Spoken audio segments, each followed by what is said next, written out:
உங்கள் வீட்டு குழந்தைங்க ஒழுங்கா சாப்பிட மாட்டேன்தாங்கன்னு டாக்டர்கிட்ட போய் சிரப்பெல்லாம் வாங்கி கொடுக்கீங்களா? அப்போனா அதை நிப்பாட்டிட்டு ஒரு தடவை இப்படி செய்து பாருங்கள். எங்கள் வீட்டு பசங்களுக்கெல்லாம் நான் இப்படி தான் செஞ்சு கொடுப்பேன். இஞ்சி நல்லா கழுவிட்டு நல்லா பொடிசாக தொளிச்சு விட்டு அரிஞ்சு மிக்ஸி ஜாரில் போட்டு அரைச்சி வச்சுக்கோங்க.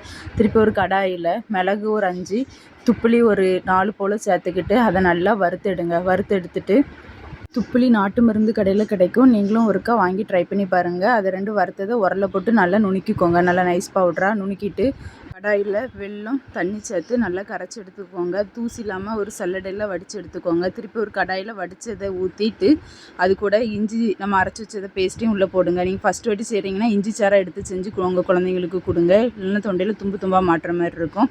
அதை போட்டு நல்லா கிளறும் போது நல்லா சுண்டி வரும்போது பொடி பண்ணி வச்ச மிளகுத்தூளையும் துப்புளியும் சேர்த்து ஒரு சிட்டிகை உப்பையும் சேர்த்து நல்லா கிளறி விடுங்க. நல்லா கிளறி விடும்போதே சட்டியில் ஒட்டாமல் நல்லா திரண்டு வரும்.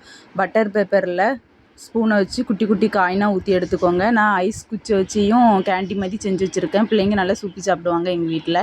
வீடியோ பிடிச்சிருந்தா நம்ம பேஜை ஃபாலோ பண்ணிக்கோங்க. வீடியோ சேவ் பண்ணிவிட்டு நீங்களும் உங்கள் குழந்தைங்களுக்கு ஒரு முறை இப்படி செஞ்சு கொடுத்து பாருங்கள்.